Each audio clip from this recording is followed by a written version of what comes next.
ಮಧ್ಯ ಕರ್ನಾಟಕದ ಪ್ರಭಾವಿ ಮಠ ಅಂತ ಕರೆಸಿಕೊಳ್ಳುವಂತಹ ಚಿತ್ರದುರ್ಗದ ಸಿರಿಗೆರೆಯಲ್ಲಿರುವಂತಹ ತರಳುಬಾಳು ಮಠ ಇದೀಗ ವಿವಾದದ ಕೇಂದ್ರವಾಗಿರುವಂಥದ್ದು. ಒಂದು ಕಡೆ ಸ್ವಾಮೀಜಿಯವ್ರನ್ನ ಪದತ್ಯಾಗ ಮಾಡಬೇಕು ಅಂತೇಳಿ ಒಂದು ಬಣ ಏನು ಅಪೂರ್ವ ರೆಸಾರ್ಟ್ನಲ್ಲಿ ಒಂದು ಚರ್ಚೆ ನಡೆಸುತ್ತೆ. ಸೊ ಅದಕ್ಕೆ ವಿರುದ್ಧವಾಗಿ ಸ್ವಾಮೀಜಿಯವರ ಭಕ್ತರು ಮತ್ತು ಬೆಂಬಲಿಗರು ಏನಿರ್ತಾರೆ ಅವರು ತರಳುಬಾಳಿನಲ್ಲಿ ಅಂದರೆ ಸಿರಿಗೆರೆಯಲ್ಲಿ ಒಂದು ಸಭೆ ನಡೆಸಿ ಸ್ವಾಮೀಜಿಯವರು ಮುಂದೆ ಅವರೇ ಅಧಿಕಾರ ನಡೆಸ್ಕೊಂಡು ಹೋಗ್ಬೇಕು, ಅವರೇ ಏನು ಸ್ವಾಮೀಜಿಗಳಾಗಿ ಮುಂದುವರಿಬೇಕು ಅನ್ನೋಂತಹ ಅಲ್ಲೂ ಒಂದು ಚರ್ಚೆ ನಡೀತೆ. ಸೊ ಇವೆಲ್ಲದರ ನಡುವೆ ಇದೀಗ ತರಳುಬಾಳು ಮಠ ಏನಿದೆ ಸಾಕಷ್ಟು ವಿವಾದದ ಕೇಂದ್ರವಾಗಿದೆ. ಸೊ ಇದ್ರ ಬಗ್ಗೆ ಚರ್ಚೆ ಮಾಡ್ತಾ ಹೋಗೋಣ. ನನ್ನ ಜೊತೆ ಯಶವಂತ್ ಅವರು ಇದ್ದಾರೆ. ಯಶವಂತ್, ಈಗ ತರಳುಬಾಳು ಮಠ ಇಷ್ಟು ದಿನಗಳ ಕಾಲ ಒಂದು ವಿವಾದ ಅನ್ನೋದು ಇರಲಿಲ್ಲ, ಯಾಕಂದರೆ ಅಲ್ಲಿ ಸ್ವಾಮೀಜಿಯವರು ಏನು ಹೇಳ್ತಾರೆ ಅದಕ್ಕೆ ತಕ್ಕನಾಗೆ ಸಮಾಜದವ್ರು ನಡ್ಕೊಂಡು ಹೋಗ್ತಾ ಇದ್ರು. ಸೊ ಇದೀಗ ಏಕಾಏಕಿ ಇದೀಗ ಸ್ವಾಮೀಜಿಯವರ ಪದತ್ಯಾಗ ಆಗಬೇಕು ಅಂತ ಒಂದು ಚರ್ಚೆ ಆರಂಭವಾಗಿರೋದು, ಏನು ಹೇಳಲಿಕ್ಕೆ ಇಷ್ಟಪಡ್ತೀರಿ? ಪ್ರವೀಣ್, ಇದು ಈಗ ಏಕಾಏಕಿ ಆಗಿರುವಂಥದ್ದಲ್ಲ. ಇದು ಯಾಕಂದರೆ ಕಳೆದ 1 ಅಥವಾ 2 ವರ್ಷದಿಂದ ಮಠದ ಆಂತರಿಕವಾಗಿ ಒಂದು ಚರ್ಚೆ ಆಗ್ತಾ ಇತ್ತು. ಸ್ವಾಮೀಜಿ ಏನಿದ್ದಾರೆ, ಈಗ ಪ್ರಸ್ತುತ ಇರುವಂತಹ ಶಿವಮೂರ್ತಿ ಶಿವಾಚಾರ್ಯ ಸ್ವಾಮೀಜಿ ಏನಿದ್ದಾರೆ, ಅವರ ತಂಗಿಯ ಮಗನನ್ನು ಮಠಕ್ಕೆ ಕರೆದುಕೊಂಡು ಬರಬೇಕು, ಅವರ ಉತ್ತರಾಧಿಕಾರಿಯನ್ನಾಗಿ ಅವರನ್ನು ನೇಮಕ ಮಾಡಬೇಕು ಅನ್ನೋವಂಥ ಚರ್ಚೆ ಮೊದಲು ಆರಂಭ ಆಗುತ್ತೆ. ಯಾವಾಗ ಅವರ ಪೂರ್ವಾಶ್ರಮದ ಸಂಬಂಧಿಕರನ್ನು ಕರೆದುಕೊಂಡು ಬಂದು ಅಥವಾ ಅವರ ಅಳಿಯ ಅಂತ ಏನು ಹೇಳ್ತೀವಿ, ಅಳಿಯನನ್ನು ಕರೆದುಕೊಂಡು ಬಂದು ಅಲ್ಲಿ ಮಠಕ್ಕೆ ಉತ್ತರಾಧಿಕಾರಿ ಆಗಿ ನೇಮಕ ಮಾಡಬೇಕು ಅನ್ನೋ ಚರ್ಚೆ ಸ್ಟಾರ್ಟ್ ಆಗುತ್ತೆ. ಅಲ್ಲಿಂದ ಮಠದ ಪ್ರಭಾವಿ ಭಕ್ತರ ನಡುವೆ ಮತ್ತು ಸಾಮಾನ್ಯ ಭಕ್ತರ ನಡುವೆ ಒಂದು ಚರ್ಚೆ ಆಗ್ತಾಯಿತ್ತು. ಸಾಕಷ್ಟು ಜನ ಅವರು ಉತ್ತರಾಧಿಕಾರಿಯನ್ನಾಗಿ ನೇಮಕ ಮಾಡುವಂಥ ಸಂದರ್ಭದಲ್ಲಿ ಏನು ಬೈಲಾದ ಸಂಬಂಧಪಟ್ಟಂತೆ ಉತ್ತರಾಧಿಕಾರಿ ನೇಮಕ ಮಾಡಬೇಕು, ಅವರ ಪೂರ್ವಾಶ್ರಮದ ಯಾವುದೇ ಸಂಬಂಧಿಕರನ್ನು ಕರ್ಕೊಂಡು ಬರಬಾರ್ದು ಅನ್ನೋದು ಚರ್ಚೆ ಕಳೆದ 1-2 ವರ್ಷದಿಂದ ನಡೀತಾ ಇತ್ತು. ಯಾಕೆ ಹೊರಗಡೆ ಬಂದಿರಲಿಲ್ಲ ಇದು ಅಂತಂದರೆ, ಇದು ಯಾವುದೋ ಸಣ್ಣ ಪುಟ್ಟ ಸಮುದಾಯದ ಮಠ ಆಗಿದ್ದರೆ ಇಷ್ಟೊತ್ತಿಗೆ ಇದು ಬೆಂಕಿ ಹಚ್ಕೊಂಡು ಹೊರಗಡೆ ಬಂದು ಲಭ ಬಾಯಿ ಬಿಡ್ಕೊತಾ ಇದ್ರು. ಆದರೆ ಇದು ಪ್ರಭಾವಿ ಸಮುದಾಯದ ಪ್ರಭಾವಿ ಮಠ. ಒಂದು ಕಾಲದಲ್ಲಿ ತರಳುಬಾಳು ಮಠ ಅಂತಂದರೆ ಡಾಕ್ಟರ್ ಸ್ವಾಮೀಜಿ ಅಂತಂದರೆ ಇಡೀ ರಾಜ್ಯಾದ್ಯಂತ ಮತ್ತು ಹೊರದೇಶಗಳಲ್ಲೂ ಕೂಡ ಅವ್ರಿಗೆ ಅವ್ರದ್ದೇ ಆದ ಒಂದು ಘನತೆ ಗೌರವ ಇತ್ತು, ಈಗಲೂ ಕೂಡ ಇದೆ. ಇನ್ಫ್ಯಾಕ್ಟ್ ನಾವು ಇಲ್ಲ ಅಂತ ಹೇಳೋದಲ್ಲ ಅದು.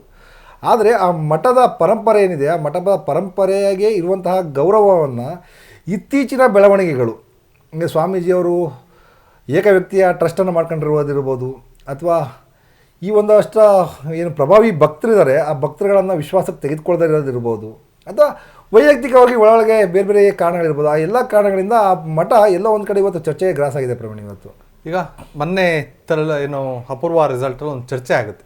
ಈ ಚರ್ಚೆಯ ಸಂದರ್ಭದಲ್ಲಿ ಸ್ವಾಮೀಜಿಯವರು 60 ವರ್ಷಕ್ಕೆ ನಿವೃತ್ತಿ ಆಗಬೇಕಿತ್ತು, ಸೊ ನಿವೃತ್ತಿ ಆಗಿಲ್ಲ. ಜೊತೆಗೆ ಉತ್ತರಾಧಿಕಾರಿ ನೇಮಕ ಮಾಡಿ ಅಂದರೆ ಅದಕ್ಕೂ ಸಹ ಅವರು ಸ್ಪಂದಿಸ್ತಾ ಇಲ್ಲ. ಜೊತೆಗೆ ಏಕವ್ಯಕ್ತಿ ಡೀಡ್ ಮಾಡ್ಕೊಂಡಿದ್ದಾರೆ. ಸೊ ಈ ಏಕವ್ಯಕ್ತಿ ಡೀಡ್ ಅಂದ್ರೆ ಏನು, ಮತ್ತು ಯಾಕೆ ಸ್ವಾಮೀಜಿಯವರು ಉತ್ತರಾಧಿಕಾರಿಗಳನ್ನ ನೇಮಕ ಮಾಡಲಿಕ್ಕೆ ಮುಂದಾಗ್ತಾ ಇಲ್ಲ? ಪ್ರವೀಣ್, ಇಲ್ಲಿ ಸಾಕಷ್ಟು ಗೊಂದಲ ಇದೆ. ಈಗ ಸ್ವಾಮೀಜಿಯವರು ಸಿರಿಗೆರೆಯಲ್ಲಿ ಒಂದು ಸಭೆ ಮಾಡ್ತಾರೆ. ಸಭೆ ಮಾಡುವಾಗ ಹೇಳ್ತಾರೆ, ಯಾರು ನನ್ನ ವಿರುದ್ಧ ಇವತ್ತು ಸಭೆಯನ್ನು ಮಾಡ್ತಿದ್ದಾರೆ, ಸಭೆಯನ್ನು ಮಾಡಿದವರೇ ನ್ಯಾಯಾಲಯದಲ್ಲಿ ಉತ್ತರಾಧಿಕಾರಿ ನೇಮಕದ ವಿಚಾರವಾಗಿ ದಾವೆಯನ್ನು ಹೂಡಿದ್ದಾರೆ. ಸೊ ಕೋರ್ಟಲ್ಲಿ ತಡೆಯಾಜ್ಞೆ ಇರೋದ್ರಿಂದ ನಾನು ಅದನ್ನು ಯಾವ ರೀತಿ ಆಯ್ಕೆ ಮಾಡಲಿ ಅಂತ ಒಂದು ಪ್ರಶ್ನೆ. ಮತ್ತು ಈ ಒಂದು ಬೈಲ ಏನಿದೆ, ಬೈಲದ ವಿಚಾರವಾಗಿ ಕೂಡ ಸ್ವಾಮೀಜಿ ಮತ್ತು ಪ್ರಭಾವಿ ಭಕ್ತರು ಅಂತ ಎಗೇನ್ ಯಾಕೆ ಪ್ರಭಾವಿ ಭಕ್ತರು ಅಂತ ಹೇಳ್ತೀನಿ ಅಂದರೆ ಪ್ರವೀಣ್, ನಾನು ಸಭೆ ಮಾಡಿದಂಥವ್ರು ಎಲ್ಲರೂ ಕೂಡ ಪ್ರಭಾವಿ ವ್ಯಕ್ತಿಗಳು. ಶಾಮನೂರು ಶಿವಶಂಕರಪ್ಪ ಇರ್ಬೋದು, BC ಪಾಟೀಲ್ ಇರ್ಬೋದು, KN ರಾಜಣ್ಣ ಇರ್ಬೋದು, ಎಸ್ ಆರ್ ರವೀಂದ್ರನಾಥ್ ಅವರು ಇರ್ಬೋದು, ಎಲ್ಲರೂ ಕೂಡ ಪ್ರಭಾವಿ ರಾಜಕಾರಣಿಗಳವರು, ಸಮುದಾಯದ ಸಾಧು ಲಿಂಗಾಯತ ಸಮುದಾಯದ ಪ್ರಭಾವಿ ರಾಜಕಾರಣಿಗಳು ಸೇರಿ ಮಾಡಿದಂಥ ಸಭೆ. ಹಾಗಾಗಿ ಪ್ರಭಾವಿ ಭಕ್ತರು ಅಂತ ನಾನು ಅವ್ರನ್ನ ಹೇಳಲಿಕ್ಕೆ ಇಷ್ಟಪಡ್ತೀನಿ. ಸೊ ಇವರಿಗೆ ಸ್ವಾಮೀಜಿ ಹೇಳ್ತಾ ಇರುವಂಥದ್ದು ಮಠಕ್ಕೆ ಬೈಲಾನೇ ಇಲ್ಲ ಅಂತ ಸ್ವಾಮೀಜಿ ಹೇಳುವಂಥ ಮಾತು. ಸೊ ಮಠಕ್ಕೆ ಬೈಲ ಇಲ್ಲಿರ್ಬೋದು, ಆದರೆ ಸಂಘ ಅಂತ ಏನು ಮಾಡ್ಕೊಂಡಿರ್ತಾರೆ, ಸಾಧು ಸದ್ಧರ್ಮ ವೀರಶೈವ ಸಂಘ ಅಂತ ಏನು ಮಾಡಿದ್ದಾರೆ, ಸಂಘಕ್ಕೊಂದು ಬೈಲ ಇರುತ್ತೆ.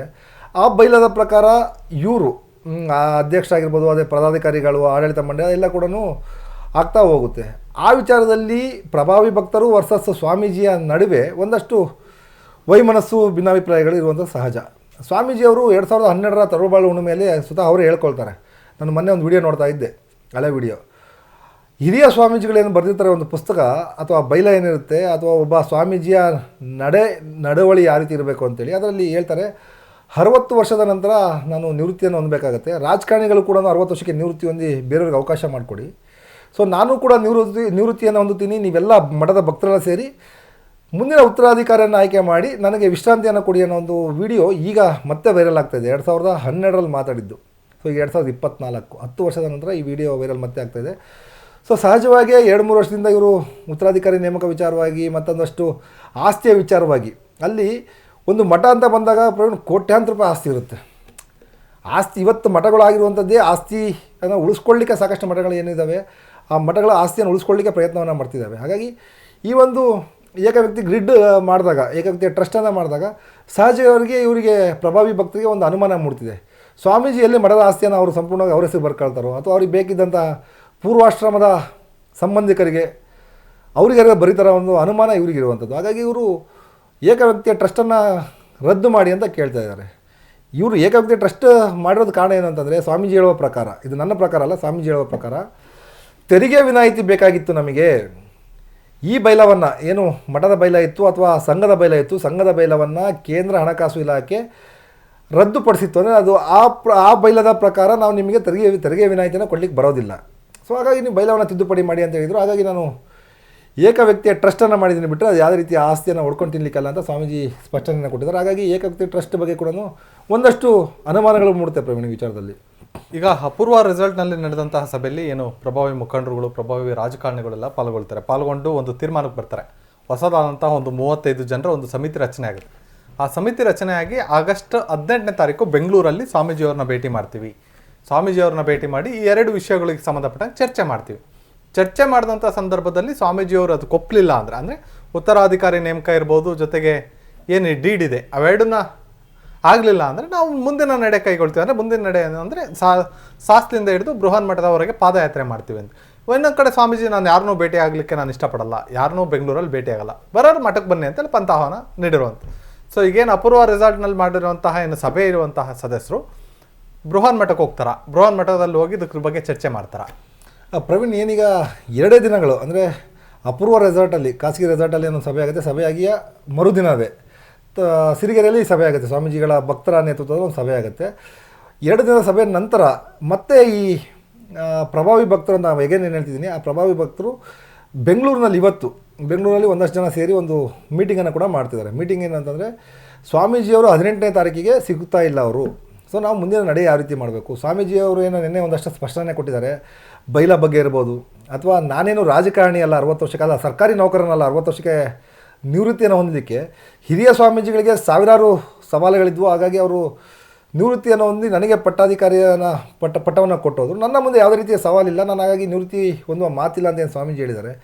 ಈ ಎಲ್ಲದರ ಬಗ್ಗೆ ಈ ಒಂದು ಟೀಮ್ ಏನಿದೆ, ಇದನ್ನು ಪ್ರಭಾವಿ ಭಕ್ತರ ಟೀಮ್ ಇದೆ, ಆ ಟೀಮು ಕೂಲಂಕಷವಾಗಿ ಅವರ ಸ್ವಾಮೀಜಿ ಹೇಳಿಕೆಗಳನ್ನು ಗಮನಿಸಿ ಇವರ ಮುಂದಿನ ನಡೆಯನ್ನು ಯಾವ ರೀತಿ ಮಾಡಬೇಕು ಅಂತೇಳಿ, ಅಂದರೆ ಸ್ವಾಮೀಜಿಯ ವಿರುದ್ಧವಾಗಿ ಒಂದು ಅಲೆಯ ರೀತಿ ಹೋಗಿ ಇದನ್ನು ಮತ್ತಷ್ಟು ಮುನ್ನೆಲೆಗೆ ತರಬೇಕು ಈ ಒಂದು ವಿಚಾರವನ್ನು, ಈ ಗೊಂದಲವನ್ನು, ಅಥವಾ ಸ್ವಾಮೀಜಿಗೆ ಮುಖಭಂಗವನ್ನು ಮಾಡಬೇಕು ಅಂತಂದೇಳಿ ಯೋಚನೆ ಮಾಡ್ತಾರೋ, ಅಥವಾ ಈ ಎಲ್ಲವನ್ನು ಬಿಟ್ಟು ಸ್ವಾಮೀಜಿ ಮತ್ತು ಇವು ಪ್ರಭಾವಿ ಏನು ಭಕ್ತರಿದ್ದಾರೆ ಕೂತು ಇದನ್ನು ಮಾತಾಡಿ ಮುಂದಿನ ಉತ್ತರಾಧಿಕಾರಿ ಯಾರಾಗಬೇಕು, ಮಠ ಯಾವ ರೀತಿ ಮುನ್ನಡಿಬೇಕು ಅಂತೇಳಿ ಚರ್ಚೆ ಮಾಡ್ತಾ ಇರೋದು ಕಾರಣ ನೋಡಬೇಕಾಗಿದೆ. ಬಟ್ ಸ್ವಾಮೀಜಿ ಹೇಳಿರೋ ಪ್ರಕಾರ ಯಾವುದೇ ಕಾರಣಕ್ಕೆ 18ನೇ ತಾರೀಕು ಸಿಗೋದಿಲ್ಲ ಅಂತಂದೇಳಿ ಬಹಿರಂಗವಾಗಿ ಹೇಳಿದ್ದಾರೆ.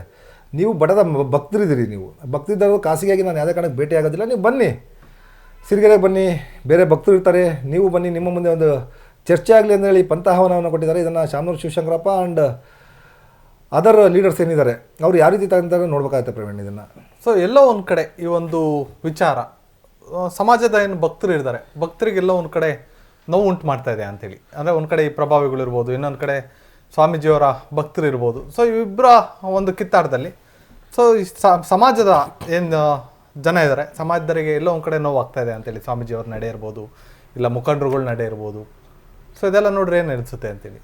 ಪ್ರವೀಣ್, ಸಹಜವಾಗಿಯೇ ನಾನು ಈ ಬರೀ ಸಿರಿಗೆರೆ ಮಠದ ಒಂದು ತಳವಾಡ ಮಠದ ಒಂದು ಹೇಳ್ತಿಲ್ಲ, ರಾಜ್ಯದ ಯಾವುದೇ ಸಮುದಾಯದ, ಅಲ್ಪ ಸಮುದಾಯದಿರ್ಬೋದು ಅಥವಾ ಬೃಹತ್ ದೊಡ್ಡ ಸಮುದಾಯದಿರ್ಬೋದು, ಯಾವುದೇ ಸಮುದಾಯದ ಮಠಗಳನ್ನು ನಿಯಂತ್ರಣ ಮಾಡುವಂಥದ್ದು ಅಥವಾ ಅದನ್ನು ನಡೆಸ್ಕೊಂಡು ಹೋಗುವಂಥದ್ದು ಯಾರು ಅಂತಂದರೆ ಪ್ರಭಾವಿಗಳು ಮಾತ್ರ. ಸಾಮಾನ್ಯ ಭಕ್ತರಾಗೆ ಮಠಕ್ಕೆ ನಡ್ಕೊಂಡು ಹೋಗ್ತಾ ಇರ್ತಾರೆ. ನಾಳೆ ಶಿವಾಚಾರ್ಯ ಸ್ವಾಮೀಜಿ ಇದ್ರೂ ಹೋಗಿ ಪಾದಕ್ಕೆ ಇರ್ತಾರೆ, ಅಥವಾ ನಾಳೆ ಯಾರೋ ಇನ್ನೊಬ್ಬ ಉತ್ತರಾಧಿಕಾರಿಯಾಗಿ ನೇಮಕ ಆಗಿ ಅವರು ಸ್ವಾಮೀಜಿ ಆದರೂ ಕೂಡ ಅವರನ್ನು ಅದೇ ರೀತಿಯಾಗಿ ನೋಡ್ತಾ ಹೋಗ್ತಾರೆ. ಆದರೆ ಈ ಮಠದ ಪ್ರಭಾವಿ ಭಕ್ತರು ಅಂತ ಏನಿರ್ತಾರೆ, ನಾನು ಹೇಳ್ತಿದ್ದೀನಿ ಮತ್ತೆ, ಕೇವಲ ಸಿರಿಗೆರೆ ಮಠದ ಒಂದೇ ಅಂತಲ್ಲ, ರಾಜ್ಯದ ಬಹುತೇಕ ಮಠಗಳ ಪರಿಸ್ಥಿತಿ ಇದು. ಯಾರು ಪ್ರಭಾವಿ ಇರ್ತಾರೆ, ಕೋಟ್ಯಾಂತರ ರೂಪಾಯಿ ಹಣ ಇರುತ್ತೆ, ಯಾರು ಆ ಸ್ವಾಮೀಜಿಗಳನ್ನು ಅಥವಾ ಮಠವನ್ನು ನಿಯಂತ್ರಣ ಮಾಡ್ಬೋದು ಅಂತ ತಾಕತ್ತಿರುತ್ತೆ, ಅವರು ಮುಂದಿನ ಸ್ವಾಮೀಜಿ ಯಾರಾಗಬೇಕು ಅಂತ ನಿರ್ಧಾರ ಮಾಡುವಂಥದ್ದು ಸಹಜ ಪ್ರಕ್ರಿಯೆ. ಅದು ನಾವೇನೇ ಮಾತಾಡ್ಬೋದು, ಇಲ್ಲ ನಮ್ಮ ಮಠದಲ್ಲಿ ಈ ರೀತಿ ಆಗ್ಬಿಡುತ್ತೆ, ನಮ್ಮ ಮಠದಲ್ಲಿ ಈ ರೀತಿ ಆಗ್ಬಿಡುತ್ತೆ ಅಂತ. No chance. ಯಾವುದೇ ಮಠ ಆದರೂ ಕೂಡ ಯಾರು ಪ್ರಭಾವಿಗಳಿರ್ತಾರೆ, ಯಾರೆಲ್ಲ ಕೋಟ್ಯಾಂತರ ರೂಪಾಯಿ ಕೊಟ್ಟು ಅಲ್ಲಿ ಗೆಸ್ಟ್ ಹೌಸ್ಗಳನ್ನು ನಿರ್ಮಾಣ ಮಾಡಿರ್ತಾರೆ, ಅಥವಾ ಅವರಿಗೆ ಸ್ವಾಮೀಜಿಗಳಿಗೆ ಐಷಾರಾಮಿ ಕಾರ್ಗಳನ್ನು ಕೊಡಿಸಿರ್ತಾರೆ, ಸೊ ಅವರು ಸಹಜವಾಗಿ ನಿಯಂತ್ರಣ ಇರುವಂಥ ಕೆಲಸವನ್ನು ಮಾಡ್ತಾ ಇರ್ತಾರೆ. ಇಲ್ಲೂ ಕೂಡ ಮೇಲ್ನೋಟ ಕಾಣಿಸ್ತಿರುವಂಥ ಏನಂದರೆ ಎಲ್ಲ ಏನು ಪ್ರಭಾವಿ ರಾಜಕಾರಣಿಗಳಿದ್ದಾರೆ ಅವರೆಲ್ಲರೂ ಕೂಡ ಎಲ್ಲ ಒಂದು ಕಡೆ ಮಠಕ್ಕೆ ಮೊನ್ನೆ ಭಾಷಣದಲ್ಲಿ ಹೇಳ್ತಾ ಇದ್ದಾರೆ ಪ್ರವೀಣ್, ಕೋಟ್ಯಾಂತರ ರೂಪಾಯಿ ಕೋಟಿ ಗಟ್ಟಲೆ ಕೊಟ್ಟಿದ್ದಾರೆ, ಮಠಕ್ಕೆ ಕೊಟ್ಟಿದ್ದಾರೆ. ಶಾಮನು ಶಿವಶಂಕರಪ್ಪ ಅವರೆಲ್ಲ ಕೋಟಿ ಕೊಟ್ಟಿದ್ದಾರೆ, ಖಂಡಿತ ಲಕ್ಷ ಕೊಟ್ವಿ ಅಂತೇಳಿ ಮಾತಾಡ್ತಾರೆ. ಸೊ ಅಷ್ಟು ಕೊಟ್ಟಂಥವ್ರು ಸಹಜವಾಗಿ ನಿಯಂತ್ರಣವನ್ನು ತೆಗೆದುಕೊಳ್ಳಲಿಕ್ಕೆ, ಈಗ ಮನೆಯಲ್ಲಿ ಯಾರೊಬ್ಬ ಡ್ರೈವರ್ ಇರ್ತಾನೆ ಅಥವಾ ಯಾರೊಬ್ಬ ಕೆಲಸದವನು ಇರ್ತಾನೆ, 15,000 ಸಂಬಳ ಕೊಟ್ಟರೆ ಅವನನ್ನು ನಿಯಂತ್ರಣ ತೆಗೆದುಕೊಳ್ಳಲಿಕ್ಕೆ ಪ್ರಯತ್ನ ಪಡ್ತೀವಿ. ಕೋಟ್ಯಾಂತರ ರೂಪಾಯಿ ಕೊಟ್ಟು ಒಂದು ಮಠವನ್ನು ಮುನ್ನಡೆಸ್ಕೊಂಡು ಹೋಗ್ತಿದ್ದೀವಿ ಅಂದಾಗ ಸೊ ನಾವು ಹೇಳ್ದಂಗೆ ಒಂದಷ್ಟು ನಡಿಬೇಕು ಅನ್ನೋಂಥದ್ದು ಸಹಜವಾಗಿರುತ್ತೆ ಮನಸ್ಸಲ್ಲಿ. ಹಾಗಾಗಿ ಇವರು ಕೂಡ ಅಲ್ಲಿಯ ಒಂದಷ್ಟು ಅವ್ಯವಸ್ಥೆಗಳು, ಇವರ ಲೆಕ್ಕಕ್ಕೆ ಏನು ಅವ್ಯವಸ್ಥೆಗಳಂತ ಏನಿದ್ದಾರೆ ಅದನ್ನು ಸರಿ ಮಾಡಬೇಕು ಅಂತೇಳಿ ಈ ಟೀಮು ಹೊರಟಿದೆ. ಅದಕ್ಕೆ ಪ್ರತ್ಯುತ್ತರವಾಗಿ ಸ್ವಾಮೀಜಿ, ನೀವು ಯಾರು ಏನೇ ಮಾಡಿದ್ರು ಕೂಡ ನನ್ನನ್ನು ಏನೂ ಮಾಡಿಕೊಳ್ಳಿಕ್ಕೆ ಆಗೋದಿಲ್ಲ, ನಾನೇ ಸ್ವಾಮೀಜಿ, ನ್ಯಾಯಾಲಯದಲ್ಲಿ ದಾವೆ ಹೂಡಿರೋ ಕಾರಣದಿಂದ ಉತ್ತರಾಧಿಕಾರಿ ನೇಮಕ ಮಾಡೋಕ್ಕಾಗೋದಿಲ್ಲ, ಏಕ ವ್ಯಕ್ತಿ ಟ್ರಸ್ಟನ್ನು ರದ್ದು ಮಾಡೋದಿಲ್ಲ ನಾನು ಅಂತಂದು ಸ್ಪಷ್ಟವಾಗಿ ಕೊಟ್ಟಿದ್ದಾರೆ. ಸೊ ಇವರಿಬ್ಬರ ಕಿತ್ತಾಟ ಏನಿದೆ, ಕಿತ್ತಾಟ ಅಂತ ಏನು ಹೇಳ್ತೀವಿ, ಈ ಕಿತ್ತಾಟ ಯಾವ ತಾರಕಕ್ಕೆ ಹೋಗುತ್ತೋ ಗೊತ್ತಿಲ್ಲ. ಯಾಕಂದರೆ ಪ್ರಭಾವಿ ಮಠ ಮತ್ತು ಪ್ರಭಾವಿ ಭಕ್ತರಿರುವಂಥ ಮಠ ಇದು. ಹಾಗಾಗಿ ಮುಂದಿನ ದಿನಗಳಲ್ಲಿ ಇದು ಒಂದು ವೇಳೆ ಪಾದಯಾತ್ರೆಗೆ, ನೀವು ಅವೆಲ್ಲ ಹೇಳ್ತಾ ಇದ್ರಿ ಸಾಸ್ಲಿಯಿಂದ ಹಿಡಿದು ಬೃಹನ್ ಮಠದವರೆಗೆ ಪಾದಯಾತ್ರೆ ಹೋಗ್ತೀವಿ ಅಂತ, ನಿಜಕ್ಕೂ ಕೂಡ ಅದು ಆಗಿದ್ದೇ ಆಯಿತು ಅಂತಂದರೆ ಮಠದ ಖ್ಯಾತಿಗೆ ಒಂದು ಚ್ಯುತಿ ಬರುವಂಥ ಕೆಲಸ ಆಗುವಂಥದ್ರಲ್ಲಿ ಎರಡೇ ಮಾತಿಲ್ಲ ಪ್ರವೀಣ ವಿಚಾರದಲ್ಲಿ. ಸೊ ಇದಾಗಿತ್ತು ಈ ಕ್ಷಣದ ಚರ್ಚೆ. ಈಗಾಗಲೇ ಸಿರಿಗೆರೆಯ ಬೃಹನ್ ಮಠ ಏನಿದೆ, ಬೃಹನ್ ಮಠ ಸಾಕಷ್ಟು ಚರ್ಚೆಗೆ ಗ್ರಾಸ ಆಗಿರುವಂಥದ್ದು. ಒಂದು ಕಡೆ ಮಠದ ಭಕ್ತರು, ಇನ್ನೊಂದು ಕಡೆ ಪ್ರಭಾವಿ ಮುಖಂಡರುಗಳು, ಇವರಿಬ್ಬರ ನಡುವಿನ ಕಿತ್ತಾಟ ಮತ್ತು ಸ್ವಾಮೀಜಿಯವರ ಒಂದು ನಿಲುವೇನಿದೆ, ಇದು ಯಾವ ಹಂತಕ್ಕೆ ಹೋಗುತ್ತೆ ಅನ್ನೋದನ್ನು ಕಾದು ನೋಡಬೇಕಾಗಿರುವಂಥದ್ದು. ನಿರಂತರ ಸುದ್ದಿಗಳಿಗಾಗಿ ನೋಡ್ತಾ ಇರಿ ಒನ್ ಕನ್ನಡ ನ್ಯೂಸ್.